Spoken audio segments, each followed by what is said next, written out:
მოგესალმებით ჩვენ ახლა ვიმყოფებით ლალიანთიძის საკვირაო სკოლაში. ეს არის პოდკასტი ლალისთან ყავაზე და დღეს ჩემი სტუმარია გიორგი ახალაია, რომელიც არის კავკასიის უნივერსიტეტის პროფესორი და ჩემი ყოფილი მოსწავლე და ძალიან ამაყი ვარ, რომ ჩემს ყოფილ მოსწავლესთან დღეს უკვე მისი პროფესორობის რანგში შევიძლია რომ გესაუბროთ. ძირითადად თემები, რაზეც მინდა რომ დღეს გიორგისთან ვისაუბრო, არის ის, რომ ფაქტობრივად ეს არის ის თაობა ადამიანების, რომლებმაც უნდა შექმნან, ასე ვთქვათ, რაღაცა მომავალი განათლების სისტემის ფუნდამენტი, რომლებიც უკვე ფაქტობრივად ასპარეზზე არიან გამოსული და ამათ საკუთარ კანზე აქვთ განცდილი ის თუ რას ნიშნავს განათლების სფეროში არსებული პრობლემები ერთი მხრივ და მეორე მხრივ ის თუ განათლება რა გავლენას ახდენს პოლიტიკურ პროცესებზე. მინდა გიორგი გავიხსენო, აი რამდენიმე ადამიანთან მქონდა, ესე ვთქვათ, შინაურული პოლემიკა და იძახიან, რომ აი მთავარი ახლა ის კი არ არის, რასაც ამ წუთას ვაკეთებთ პოლიტიკურ პროცესებში, არამედ მთავარი არის განათლების მიღება და მთავარი არის, რომ თაობა იყოს განათლებული. და მე წინააღმდეგობას უბრალოდ ამაში ვხედავ, რომ ამ მოცემულობაში თითქმის შეუძლებელია, რომ სწორი და ნორმალური განათლების მიცემა შეძლო ახალ თაობაზე, იმიტომ რომ აბსოლუტურად ყველაფერი არის რეგულირებული, ყველაფერი არის ერთი პოლიტიკური პარტიის ხელთ, რომელსაც გარდა იმისა, რომ შეუძლია რაღაცა დეკლარირებულად რაღაც სულელები გამოაცხადოს, ამის უკან არადეკლარირებულია ის, რასაც ჭრილოვანი მართვა ქვია, აი რაღაც მესიჯ ბოქსების სახით გამოუშვას რაღაცა ინფორმაციები, რაც მას აწყობს და რაღაცერად არ მგონია, რომ ეს საზოგადოების და ადამიანების განათლებას ემსახურებოდეს. აი თუ შეგიძლია ისაუბრო იმ პრობლემებზე, აი რასაც შენ წაწყდო მიხარ ამ კუთხით და რას თვლი, რა არის დღეს ყველაზე დიდი საფრთხე ჩვენი განათლების სისტემისთვის, იმიტომ რომ ფაქტობრივად ჩვენ მივაღწიეთ იმ მდგომარეობას, რაც არის მე ვთვლი, რომ ეს არის ბუნებრივი მდგომარეობა, რომ პროტესტის ცენტრში დღეს, დღევანდელი პოლიტიკური პროცესების პროტესტის ცენტრში დგას ახალგაზრდები. ასე იყო ყოველთვის და იმ პოლიტიკურ პროცესებში, სადაც ახალგაზრდები არ იყვნენ ავანგარდში, ფაქტობრივად იმაში არც სიცოცხლე იგრძნობოდა და არც იყო აქტუალური ჩემი აზრით და ჩემი გადმოსახედით, იმიტომ რომ ჩემი ახალგაზრდობა ზუსტად ასე დაიწყო 9 აპრილის პერიოდს ემთხვევა და 1988 წლის გამოსვლების ეპიცენტრს ემთხვევა ჩემი სტუდენტობის პერიოდი და აი ამის წინ მქონდა რაღაც ჩვენი პროფესორ-მასწავლებლების მსვლელობა იყო საპროტესტო აქციაზე და მაშინ ვთქვი და მგონია რომ რაღაცა აი ესე გაუაზრებლად ვთქვი და მგონია რომ რაღაცა ძალიან სწორი რამე ვთქვი, იმიტომ რომ ჩემი თაობა იყო ის ადამიანები, რომლებმაც დაიწყო ეს პროცესები რუსული ცნობიერების და ზოგადად რუსეთის წინააღმდეგ და მგონია რომ ჩემმა თაობამ უნდა დაასრულოს რამენაირად, რომ ისევ ჯოხი თქვენზე არ გადმოწყდეს და ახალგაზრდებზე არ გადმოწყდეს. ჩვენ უნდა ვიყოთ ახლა ის ზურგი, რომელიც იდეაში ჩვენ თაობას არ ქონია თავის დროზე, როცა ჩვენ ეს საპროტესტო პროცესები დავიწყეთ, ხსოვს კომუნისტები როგორ გვაშავებდნენ და ვინც იქ რაღაცა ფორმით იყო ჩართული, ისეთ ეპითეტებს გვიწოდებდნენ, რომ რა ვიცი, გამეორებაც არ გვინდა, რომელიც ძალიან ემთხვევა დღევანდელი საზოგადოების, ეს თუ იმას საზოგადოება ქვია, მე ქოცატყვილები დავარქვი ამ ნაკაც, იმიტომ რომ მე ასეთი რამე არ მინახავს, აი როგორ შეიძლება ერთ თვისში, 1 საათის განმავლობაში მოიხარშოს 3 აბსოლუტურად ურთიერთგამომრიცხავი მესიჯ ბოქსი და სამივეს ერთდროულად ეთანხმებოდნენ. აი ამ ინტელექტუალური ფაღარათის ატანა ჩემ შესაძლებლობებს აღემატება. ხო, მოკლედ ამ თემებზე და ამ პრობლემებზე ვისაუბროთ, რა გვჭირს შენი პოზიციიდან დანახული, როგორც ახალგაზრდა პროფესორის პოზიციიდან დანახული, რა პრობლემა გვჭირს და მე გამოსავალზეც ვილაპარაკოთ. მოგესალმებით, მადლობა მოწვევისთვის. მახსოვს, როდესაც უმაღლეს სასწავლებელში ვაბარებდი, არანაკლებ მიზანი იყო ლალიანთიძის სკოლაში, ჩემი ვარსკვლავი გახსნილი იყო და ეხლა უკვე დიდი პატივი არის აქ ყოფნა. პირველ რიგში დავიწყოთ იმით, რომ განათლება უნდა იყოს თავისუფალი. რასაც ამდენი წელია მაგალითად ვსაუბრობთ, როგორ უნდა იყოს განათლების რეფორმა, რა უნდა შეეძლოს იყოს თუ არა ლექტორი თავისუფალი, სკოლის მასწავლებელი თავისუფალი საგაკვეთილო პროცესის დროს და აი მაგალითად წინასწარ შედგენილ სამოქმედო გეგმას შეეძლოს თუ არა რომ გადაუხვიოს მაგალითად და დამატებითი აქტივობა შემოიტანოს, რომლითაც საბოლოო ჯამში ვთქვათ შეიძლება სამოქალაქო განათლებას და სხვა მიმართულებას უფრო წინა პლანზე წამოწევს და ვთქვათ მოამზადებს ვთქვათ ბავშვს, სტუდენტს უკვე რეალურად ცხოვრებაში იმ ამოცანებისთვის, რასაც მე ცხოვრებაში ხვდებით და ხშირად გვისაუბრია განათლების პრობლემაზე, მათ შორის აქაც გაჟღერებულა. რეალურად დღეს უკვე მივიდივართ არა მხოლოდ განათლების და გაკვეთილის სალექციო პროცესის თავისუფლად, არამედ თვითონ სტუდენტის თავისუფლებაზე, გამოხატვის თავისუფლებაზე, აკადემიური სივრცის თავისუფლებაზე შეუძლებელია ვისაუბროთ სწორ განათლებაზე, განათლების სწორ ფორმულირებაზე, დედამიწაზე არსებობაზე, საერთაშორისო თანამშრომლობა გვინდოდეს რომელიმე ქვეყანასთან და ამ დროს ვზღუდავდეთ უნივერსიტეტს, ვზღუდავდეთ მოწვეულ პროფესორებს, ლექტორებს, სტუდენტებს, რომ მათ კონდეთ სიტყვის გამოხატვის თავისუფლება და ამის მაგალითებით ვიცით კიდეთ, რომ მაგალითად არის სხვა შეზღუდვები, ზოგი უნივერსიტეტი გამოდის და ამბობს მაგალითად, რომ სტუდენტი უნდა დაბრუნდეს საგაკვეთილო პროცესში, ბუნებრივია უნდა დაბრუნდეს, უბრალოდ ყველაფერს აქვს თავისი დრო და ყველაფერი არის ფარდობითი, ყველაფერს უნდა მივანიჭოთ თავისი პრიორიტეტები. ჩვენ ყველა იმისთვის ვისწრაფით, რომ ერთად შევძლოთ ცხოვრება მშვიდობიან, განათლებულ და თავისუფალ საქართველოში. როდესაც მათ შორის მშვიდობას და თავისუფლებას უკვე ექნება საფრთხე, რომელ განათლებაზე არის საუბარი. განათლებასაც ვერ მივიღებთ, თუ ვიქნებით ყველაფრისგან იზოლირებული, იმიტომ რომ ეს კიდე ცალკე თემა არის, მაგრამ მეცნიერებას არ შეიძლება კონდეს საზღვრები. თუ ჩვენ ამ პოლიტიკურ იზოლაციაში მოვექცევით, ბუნებრივია მოვექცევით განათლების იზოლაციაში, აღარ გვექნება ეს გაცვლითი პროგრამები, რაზეც არის კიდე უკვე დაიწყეს შეზღუდვები, ჩვენს დიპლომს არ ექნება აღიარება და შესაბამისად ლოკალიზებული ვიქნებით გეოგრაფიულად მარტო საქართველოს ტერიტორიას. და თუ შევხედავთ ჩვენი განათლების სისტემას, ეს ლოკალიზება რას მოგვიტანს? კი ვართ ისედაც ჩარჩენილი ამ საბჭოთა წარსულში და იქედან თორსაც ვერ ამოვყავთ. მეტნაკლებად ყველა ცდილობდა რომ თქვათ ის პრობლემები, რაც თანამედროვე განათლების სისტემა საქართველოში ჰქონდა, თქვათ შეევსო ეგრეთ წოდებული გაცვლითი პროგრამებით და ევროპულ ან ამერიკულ უნივერსიტეტებში მიიღო ის განათლება და მაგალითიც გვაჩვენებდა ამას. ყველაზე მარტივი საზომი არის ის კადრი, რომელიც თქვათ ევროპაში ან ამერიკაში იყო გადამზადებული, რომლებმაც უკვე გაიარეს ეს პროცესი, რასაც საქართველო გადიოდა, იმიტომ რომ ეხლა იმაზე უარის მდგომარეობაში ვართ დაბრუნებული. ბევრად უფრო კონკურენტუნარიანი იყო და უფრო წარმატებული იყო თუ შევაფარდებთ რიცხობრივად, ხო? შესაბამისად, ეხლა ისე გამოდის, რომ განათლების რეფორმას კი არ მომჯობესებთ, პირიქით უფრო ზღუდავთ და სხვა ყველა პრობლემასთან ერთად განათლებასაც ვაჩერებთ და მივდივართ უფრო უკან გადავდგათ ივნაბიჯებს. და აი შენ თვითონ პირადად თუ არის ისეთი აი რას წაწყდომი ხარ, სადაც არ გქონია ასეთი შემთხვევა რომ მოგდომებია რომ აი ერთი აი ეს განათლების მინისტრის დონეზე რაღაცა აი ამ სათავეებთან ვიყო რომ რაღაცა შევცვალო. აი ეს რა არის შენი აზრით ის ფუნდამენტური ცვლილება, რომლითაც უნდა დაიწყოს ზოგადად ცვლილებები? და ეხლა, როდესაც შეიცვლება ყველაფერი და პოლიტიკური ველი გასუფთავდება, აუცილებლად დადგება ალბათ პირველ რიგში ეგ უნდა მოხდეს რა, განათლების სისტემა არის პირველ რიგში დასალაგებელი და მე პირადად ლუსტრაციის კანონის მომხრე ვარ. ადამიანები, რომლებიც სპეცსამსახურებთან, უცხო ქვეყნის სპეცსამსახურებთან თანამშრომლობდნენ, ის ადამიანები მასწავლებლებად არ შეიძლება, რომ ან უნივერსიტეტში პროფესორებად არ შეიძლება, რომ იყვნენ. ეს თუ არ მოხდა, ალბათ არასოდეს არაფერი არ გვეშველება. დიახ, აი კიდევ მითხრათ, რომ უნივერსიტეტი იყოს თავისუფალი. თუ უნივერსიტეტში დასაქმებული იქნება სხვა ქვეყნის წარმომადგენელი, სხვა ქვეყნის ინტერესების გამტარი, უკვე თავისუფალი ვეღარ არის, ხო? ჩვენ გარდა პროფესიული საქმიანობისა, კარგი მოქალაქეები უნდა ავზარდოთ, რომლებიც უნდა ემსახურებოდეს შემდეგ საქართველოს, რომელმაც თავიანთი ცოდნა პირველ რიგში ქვეყანას ეროვნულ ვარისგან გამომდინარეობს, ხო, თავისი სამოქალაქო ვალი, ასე ვთქვათ, და შესაძლებლობის სწორად განახორციელოს და ქვეყანა წავიდეს წინ, მაშინ ვერასდროს ვერ გავხდებით ქვეყანა და ყოველთვის გვექნება, რომ ყოველთვის მიმოძრავთ ერთსა და იმავე ადგილს, ან დავრუნდებით კიდევ უფრო უკან.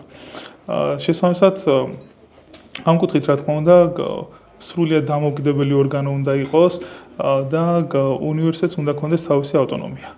ავტონომია განათლების მიცემის და შეუძლებელია მაგალითად ერთსა და იმავე ჩარჩოს ეგრეთ წოდებულ სილაბუსი. ხოლო სილაბუსი კი განახლებადი არის, მაგრამ მაინც ჩარჩოში არის მოქცეული და გამდენი სხვადასხვა მიმართულება ერთი და იგივე სტრუქტურით მიდიოდეს.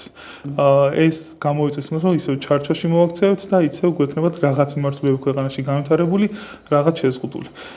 ბუნებრივია უფრო ვთქვათ პოპულარიზაციას გაუწევდი პროფესიულ სასწავლებლებს, რომელიც კონკრეტულად რაღაც პროფესიას ადლევს თქვათ წამოწევს წინ და რაც თანამედროვე განათლებაში ჩემი გამოსახედიდან ყველაზე ხშირად ვაწყობთ პრობლემასა მეორე მხრივ როგორც დამსაქმებელი უკვე დაახლოებით 10 წელია ერთ-ერთ სამსახურში ყოველთვის ახალი კადრები არ ყავს ძირითადი პრობლემა არის რომ უნივერსიტეტი ადლევს ფორმალურ განათლებას თუმცა არ არის იქ მაგალითად იგივე რასაც სტაჟირების დროს იღებს კადრი ხო ჩვენ ვასწავლით მაგრამ ამ ცოდნის გამოყენებას არ ვასწავლით მე როგორ უნდა გამოიყენოს დამსაქმებელთან შემდეგ დამსაქმებელი ითხოვს მაგალითად 3 წლიან 4 წლიან გამოცდილებას იმიტომ რომ შეიძლება ბიზნეს პროცესიდან გამომდინარე არ კონდეს იზრო რომ ყველაფერი სამსახურში ასწავლოს ეს შეიძლება ცალკე პრობლემათ იყოს და ცალკე სასაუბრო თემა არ მაგრამ მე როგორც ბიზნეს მინდა რომ ავიყვანო ისეთი კადრი რომელიც ერთ თვეში სხვას ჩაანაცვლებს თან ამაში თანხაც გადაუხადო ხო მოდის უნივერსიტეტში წარმატებული სტუდენტი რომელსაც მაღალი აკადემიური მოსწრება აქვს ეგრეთ წოდებული GPA საკმაოდ მაღალი აქვს მაგრამ საქმეს ვერ აკეთებს იმიტომ რომ ბმა არ არის აქვს ცოდნა აქვს ინფორმაცია მაგრამ არ აქვს უნარჩვევები ეს როგორ უნდა გამოიყენოს რეალურ გარემოში თანამედროვე სისტემა უნივერსიტეტის მიყვება სილაბუსს არის თემები გაწერილი ამ თემების გამოკითხვა შეფასება და რეალურად ვისაც მომზადებთ კადრს რომ შემდეგ კარგად იცხოვროს და ქვეყანასაც გამოადგეს ხო ეგეთი კადრი აქ უკვე წყვეტა გვაქვს და გვიწევს იგივე მე სტაჟირება დროის კარგვა მე ზოგი ამას მარცხად აღიქვამს და რეალურად პრობლემა უფრო დიდი არის ვიდრე ვთქვათ მოსული სტუდენტი თუ სტაჟირება მაგრამ ეხლა რო ვუყურებ ხო შენ ეხლა ძალიან იმას აწყვები ხო პროფესიონალურ განვითარებას ხო აი რაღაცა პროფესიონალიზმის რაკურსიდან მაგრამ ეს ასე თუ ისე უკვე ნაკლებად დარჩა დამოკიდებული უნივერსიტეტზე წარმოიდგინე პროფესიონალიზმის მიღების და პროფესიონალად ჩამოყალიბების ადგილი უნივერსიტეტები აღარ არის ეს ძალიან უცნაური ამბავია. ამ ეს შემავსებლად არის არაფორმალური განათლების ფორმები, რაღაცა, ან კიდევ უბრალოდ ადამიანი საკუთარ თავზე მუშაობს და ცდილობს, რომ თვითონ მონახოს ის კავშირები სამყაროსთან, რაც მას როგორც პროფესიონალს განავითარებს, ხო? და ეს ძალიან პარადოქსულს ხდის უკვე საუნივერსიტეტო სივრცეზე და ამ დროს ჩვენ გვაქვს სტრუქტურები, სადაც საჯარო სამსახურებში მოეთხოვებათ დიპლომების გარეშე არხებულობენ, მაშინ როდესაც უმაღლესი თანამდებობის პირები შეიძლება პრინციპში ამას მე არ ვეცი და აღდგები, შეიძლება რომ არჩევითი თანამდებობები განსაკუთრებით არც უნდა ითხოვდეს ამ ნაწილში, რა ვიცი, მგონია რომ სწორია. როდესაც თანამდებობა არის არჩევითი, ოღონდ ნამდვილად არჩევითი და არადანიშნული, ხომ მაშინ და თუ კი ადამიანები ენდობიან ან თავის წრეში, თავის, რა ვიცი, უბანში თუ ქალაქში თუ ქვეყანაში ადამიანს რატომაც არ არის აუცილებელი დიპლომი. მაგრამ აქ მეორე ამბავი არის, ესე იგი, ერთი არის დიპლომის, ანუ ფორმალური დიპლომის ქონა და მეორე არის ის კომპეტენციები, რასაც ეს დიპლომი ადასტურებს, ხო? და დღეს ეხლა რასაც ვუყურებ, ხო, აი ადამიანები როგორ ყალიბდებიან პიროვნებებად, როგორ პოზიციონირებენ, როგორ მონაწილეობენ, რა სოფხედველობის მატარებლები არიან და როგორ მონაწილეობენ აი ამ პოლიტიკურ პროცესებში, ვხედავ, რომ ძალიან დიდი მნიშვნელობა აქვს ჰუმანიტარულ განათლებას. ანუ ერთი არის პროფესიაი დაუშვათ თუნდაც იგივე შენს დარგში, ხო, რაღაც ტექნოლოგიურ მეცნიერებებში. თქვათ, ერთი არის რომ შეიძლება ადამიანი იყოს განვითარებული, და სხვათა შორის მათემატიკოსები ძალიან მომწონს, ყოველთვის სწორად აზრობენ, მაგრამ მეორე არის, როდესაც ამ ყველაფრის უკან დგას სოფხედველობრივი ცოდნა. ანუ ეს ის ცოდნა, რომელიც შენ პოზიციონირებას, როგორც ადამიანის, როგორც მოქალაქის, როგორც, რა ვიცი, ბოლოს და ბოლოს რაღაცა საკუთარი გვარის თუ საკუთარი ქალაქის წარმომადგენლის, ხო? აი ამას განაპირობებს, ხო? აი ეს ჰუმანიტარული ცოდნის დეფიციტს თუ გარიცდის შენი დარგი. იმიტომ რომ დღეს რო ვუყურებ, ეს მართლა დეფიციტური არის. იმიტომ რომ ადამიანს შეიძლება პოზიცია ჰქონდეს, მაგრამ მეორე არის ეს პოზიცია რამდენად არის არგუმენტებით გამყარებული და აქ უკვე ჰუმანიტარული და სოციალურ პოლიტიკური ცოდნა ჭირდება ამ პროცესების. დიახ, ჯერ დავიწყებ იქიდან, რომ მაგალითად უნივერსიტეტი სამწუხაროდ ესე მოიაზრება, რომ უნივერსიტეტის დიპლომი გჭირდება, რომ შემდეგ დასაქმდე, ანუ მოთხოვნილებას უნდა აკმაყოფილებდა, რომ მოთხოვნა არის რომ დიპლომი უნდა კონდეს, მაგრამ ის განათლება, რაც გჭირდება, რომ დასაქმდე იმას, იღებ მე პროფესიული სასწავლით ან თვით სწავლით, ხო? თუმცა ეს ასე არ უნდა იყოს. უნივერსიტეტი უნდა გადაიდოს შესაბამის განათლებას, რომელსაც უნდა ადასტურებდა დიპლომით. რაც შეეხება ტექნოლოგიურ ხალხს, ძირითადად ჩემი აზრით განპირობებულია ამით, რომ ვინც ტექნოლოგიებში არის, ძირითადად ყველას აქვს მაგალითად ვიწრო სპეციალიზაციის კურსები გავლილი, თუმცა უნივერსიტეტის ყველა პროგრამა გადის პირველ წელს ჰუმანიტარულ საგნებს, არ აქვს მნიშვნელობა რომელი თქვათ სპეციალიზაციის არ ხო, მაგრამ უკვე ზედა კურსებზე ეგეთ მოთხოვნიდან გამომდინარე, როდესაც ახალი ნაკადი მოდის, ყოველთვის ამბობს, რომ პროგრამაში მეტი ტექნიკური საგანი იყო და რა მინდა მაგალითად ის ჰუმანიტარული საგნები, რომელიც რეალურად ძალიან აუცილებელი არის იგივე იმისთვის, რომ საკუთარი თავის პოზიციონირება სწორად შეძლო. სოფხედულობას ამითარებს და ეგ არის პირველ რიგში ძალიან მნიშვნელოვანი, იმიტომ რომ მარტო მაგალითად კომპიუტერის გამოყენებით შორს ვერ წავალთ, ხო? რაც არ უნდა მაგარი სპეციალისტი ვიყო, მარტო მაგალითად პროგრამისტი ერთ კომპანიას ვერ ამუშავებს, იმას სჭირდება მინიმუმ ერთი მენეჯერი, რომელიც სწორად მიმართავს ამის რესურსს. აი მაგალითად ეგეთი კადრი ბიზნეს ანალიტიკოსი ქვია ხოლმე, ან პროექტების მენეჯერს ეძახიან, რომელიც პირობითად ბიზნეს და ტექნოლოგიურ ხალხს ერთმანეთთან აკავშირებს, ეს უკვე ნიშნავს, რომ წყვეტა არის.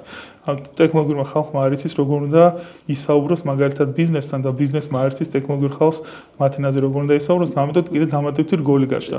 ეს დამატებითი რგოლი შეიძლება ზოგადად თქვას, რომ სამუშაო ადგილი არის, მაგრამ რეალურად ეს არასწორი არის, პირიქით დაანაწევრებს და უფრო ერთიანი ხედვა პრობლემის ერთიანი გადაწყვეტილება არ გვექნება, ხო? და უდიპლომობას რაც შეეხება კიდე არის რაღაც პროფესიები, სადაც შეიძლება რომ მაგალითად უმაღლესი განათლების დამადასტურებელი დიპლომი შეიძლება არ ქონდეს, მაგრამ ეს არის ძალიან ვიწრო სპეციალიზაციები და უნდა ქონდეს უშუალოდ იმის. უბრალოდ ამ შემთხვევაში ეგ არ მოითხოვს, ეგ არ არის ესეთი საფასურო პოზიცია, აი მაგალითად მე თუ ეგრეთ წოდებული კალკულატორის პროგრამა უნდა დავწერო, ამით მე არავის არ ვარ პასუხისმგებელი, გარდა იმისა, რომ კოდი სწორად მუშაობდეს, ხო? ან მაგალითად Excel-ი უნდა ავაწყო ორგანიზაციაში და ოკეი, კარგად აიწყობა, გაიტესტება, ფიზიკურად შეფასებადი არის და მოგვარდა, მაგრამ მე როცა ერთ-ერთი მაღალი პოზიცია მაქვს, რაც უნდა ვესაუბროთ პრეზიდენტის უფლებები პირობითად შეზღუდული არ არის შეზღუდული, ხო წარმომადგენლობის უფლება აქვს, ხო საერთაშორისო საზოგადოებაში უნდა წარმოადგინოს ქვეყანა.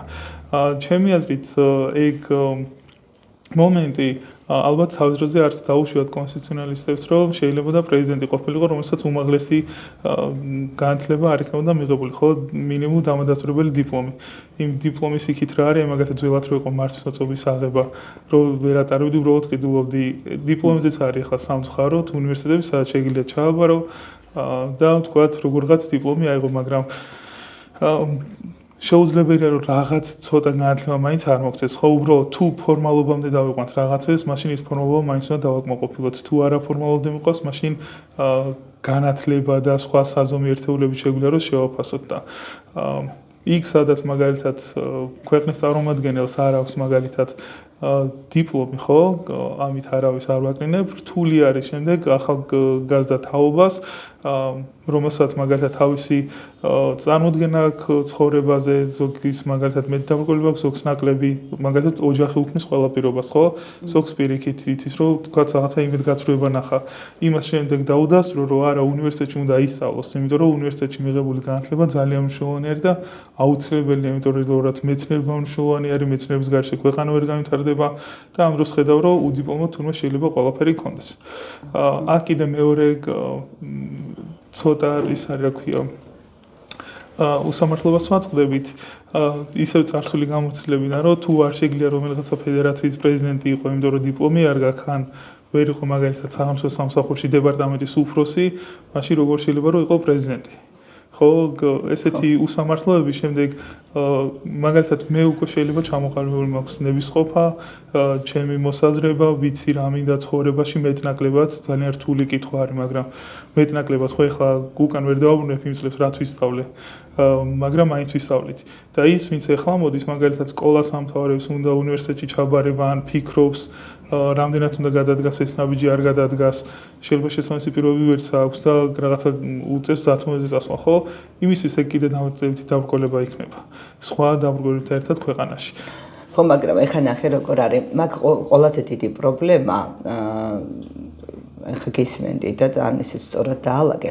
ყველაზე დიდი პრობლემა დიპლომის არ ქონა კი არ არის. ყველაზე დიდი პრობლემა არის ის მეთოდები, რითაც ეს ადამიანი ამ თანამდებობამდე მივიდა, ანუ გზა რაც გაიარა, ხო? ანუ რო ინდიკატორი აქ აღმოჩნდა ის რომ უნდა იყოს აბსოლუტურად და თავიდან ბოლომდე მართვადი, რომ არ უნდა ქონდეს არაფერთან დაკავშირებით საკუთარი პოზიცია, ხო? აი ეს არის უფრო საწყენი, თორემ ხოთაშორის აი სულ წინს ხოლმე რა, როდესაც თუნდაც მედიაში და იმაში არასწორი აქცენტები კეთდება. დიპლომის არ ქონაზე მეტი პრობლემა არის აქ და დიპლომის არ ქონა კი არ უნდა იყოს წინ წამოწეული, მით უმეტეს როდესაც კანონმდებლობა ამ შემთხვევაში გაძლევს ამის საშუალებას, ხო? უფრო მეტად ეს უნდა იყოს წამოწეული წინა პლანზე, რომ სხვა რა დამსახურებისთვის, ხო? მე როგორც ვიცი, ფეხბურთელადაც არ ვარ და მე მინახავს, რა ვიცი, ახლა კიდე იგივე არველაძეები როგორ აზროვნებენ, ხო? მე მახსოვს როგორ აზროვნებდა და როგორი ადამიანი იყო დავით ყიფიანი, ხო? ამ რანგის აქ ფეხბურთელობა კი არ არის პრობლემა, აქ არის ეს პრობლემა, ხო? აზროვნების და პოზიციის არ ქონა, თორე ახლა მე მაგალითად არველაძეს მართლაც ვისურვებდი. ან კიდე დავით ყიფიანის დონის მოგასწრონეს მართლაც ვისურვებდი, რომ რაღაცა პოზიცია ქონოდა, ხო? აქ ცოტა ეს ამბავი არის საწყენი, რომ ძნელი ხდება მერე უკვე მართლაც რა, მით უმეტეს როდესაც სიმბოლური არის თანამდებობა და პირობითია ამ თანამდებობაზე მყოფი ადამიანი, ეს რას ასხივებს, რა სიმბოლოებს ასხივებს ეს ადამიანი, ხო? რისთვის იღებს იმას, რასაც იღებს, ხო? ეგ არის უდაოდ პრობლემა. ეს დავამატებ, კარგი შენიშვნა არის თქვენ მხრიდან, ანუ საბოლოო ჯამში მივდივართ კიდე რომ ეს გადაწყვეტილება არის ანტისახელმწიფოებრივი და რატო? ანუ მაგალითად, სულ რო 20 დიპლომი ქონდეს, თუ აი რა დამსახურების გამო, ხო, თუ ხალხი აღიქვამს თუნდაც 40%, თუნდაც 30%-იც საკმაოდ ბევრი არის. აღიქვამს რომ არ არის თანამდებობისთვის შესაბამისი, მაგალითად, ან ამ თანამდებობაზე რა შეიძლება ძალიან მაგარი კადრი იყოს, მაგრამ იმ პოზიციისთვის იყოს შეუსაბამო, იმიტომ რომ სხვა პოზიციაზე უფრო მაგარი საქმე გააკეთოს.